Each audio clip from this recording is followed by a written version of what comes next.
Nesta semana, vamos dar continuidade ao estudo da carta do apóstolo Paulo aos Efésios. Vamos estudar sobre como o Senhor Jesus faz a expiação horizontal. Isso é, como é que o Senhor Jesus constitui a igreja cristã.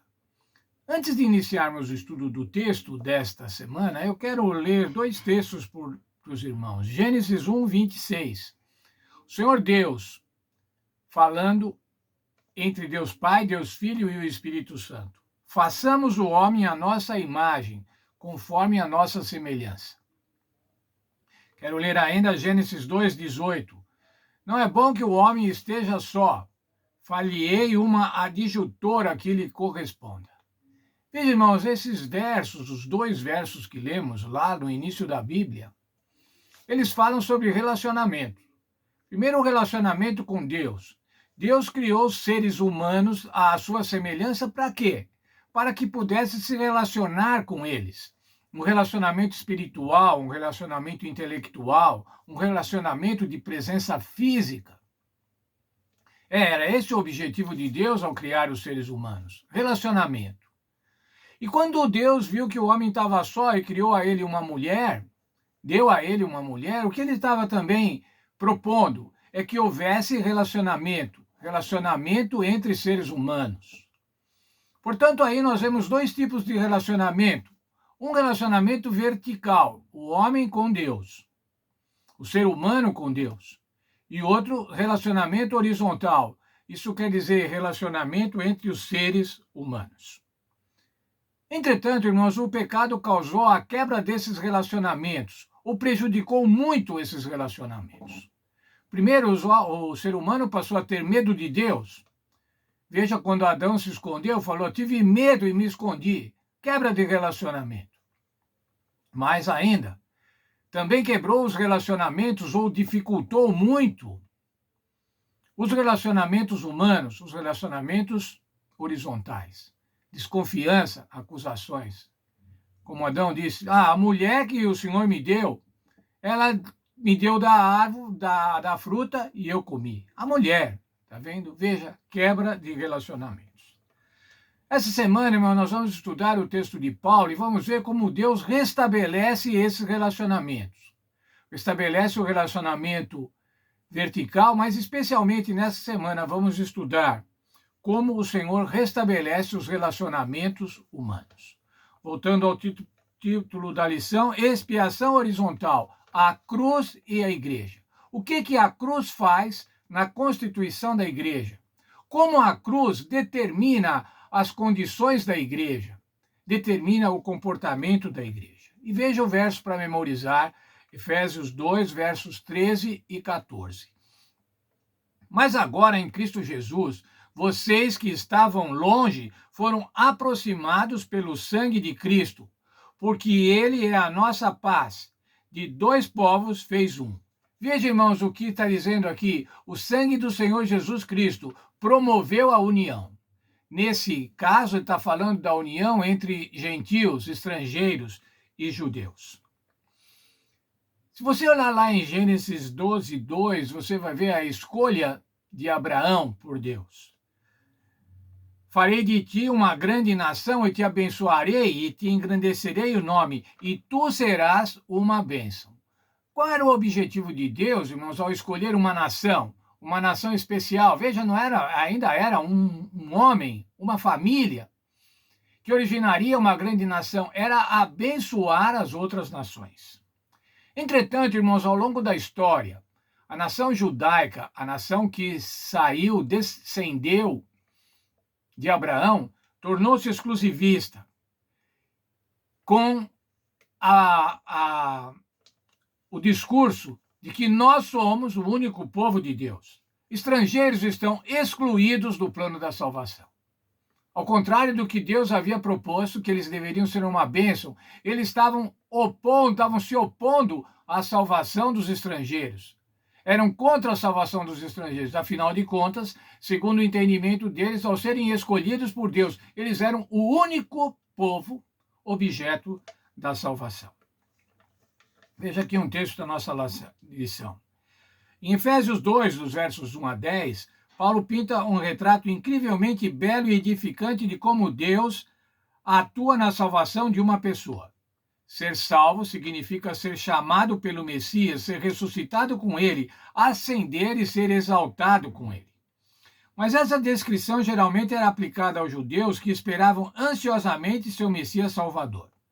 Vejam aqui, na interpretação judaica, quando o Messias viesse, esperava-se que ele salvasse e exaltasse os judeus e destruísse e humilhasse os gentios. No entanto, Paulo emprega a linguagem da exaltação usada para descrever a salvação dos judeus e a aplica também aos gentios. A grande novidade da igreja cristã, irmãos, gentios também são salvos. Gentios também são objeto da salvação e da intercessão. Jesus também são objeto do Messias, do Cristo. Até aquela época, irmãos, na época de Jesus, havia muitas barreiras, muros. Barreiras e muros de tradição religiosa, de tradições culturais. No Templo de Jerusalém havia até uma barreira física, um muro, que caracterizava a exclusão étnica, a xenofobia, isso é, estrangeiros são inimigos. Nós temos aversão a estrangeiros, odiamos estrangeiros. Essa era a prática judaica na época de Jesus. O texto que vamos estudar essa semana, irmãos, é a continuidade desse Efésios 2, 1 a 10. Vamos estudar Efésios 2, 11 a 22.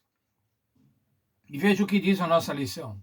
Em Efésios 2, 11 a 22, Paulo vê a cruz de Cristo fazendo uma diferença dramática, destruindo todo tipo de barreira e muro. Verticalmente, a cruz dissolve a separação e concilia os seres humanos com Deus. Horizontalmente, concilia as pessoas umas com as outras. A cruz removeu a inimizade e trouxe paz entre judeus e gentios, tornando-os uma nova humanidade. Está lá em Efésios 2:15. Juntos eles se tornaram um novo templo, morada de Deus no Espírito. Veja, irmãos, a grande diferença. Agora, a humanidade estava novamente unida. Não havia mais separação religiosa, não havia mais separação cultural. Não havia privilégios para a salvação, privilégios para o relacionamento com Deus. Mas agora, os dois lados da humanidade, judeus e não judeus, juntos formariam a igreja cristã a igreja cristã naquele primeiro momento histórico, mas a igreja cristã que está até hoje, unindo pessoas de várias raças, de várias culturas, de vários povos, num propósito único, a salvação em Cristo Jesus. Os temas da lição dessa semana, o primeiro é: Cristo salva igualmente judeus e gentios.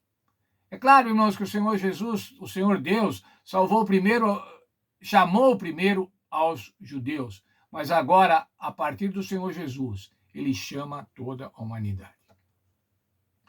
O segundo tema da lição é: a salvação oferecida a todos pelo Senhor Jesus é universal. A salvação é para todo aquele que nele crê, conforme João 3,16. Porque Deus amou o mundo de tal maneira que deu seu Filho unigênito para que todo aquele que nele crê não pereça, mas tenha a vida eterna. Que bom, irmãos, esse todo. Esse todo nos inclui, esse todo me inclui. Inclui qualquer ser humano está incluído nesse plano de salvação. Cristo não apenas destruiu o muro entre judeus e gentios, mas também constrói uma nova realidade, um novo templo de Deus. Qual é esse novo templo de Deus, irmãos? É a igreja cristã, onde judeus e gentios, igualitariamente unidos, formam a igreja. Que Deus nos abençoe, irmãos, nesse estudo dessa semana, um belo estudo dessa semana. E que nós entendamos que fazemos parte da igreja de Deus. Nós somos parte desse templo. O Senhor nos chama para fazer parte deste templo, a igreja cristã. Vamos orar. Obrigado, Senhor, porque vamos nessa semana estudar o teu plano para a igreja, o teu plano para que os seres humanos, os mais diversos, formem a tua igreja. representando o Senhor Jesus Cristo aqui nesta terra. Nos abençoa nesse estudo, é o que te peço em nome do Senhor Jesus. Amém. Que Deus abençoe a todos nós nesse estudo. Sejamos felizes ao estudar que participamos da igreja, uma igreja multiétnica, uma igreja multicultural, mas uma igreja que pratica os ensinamentos do Senhor Jesus.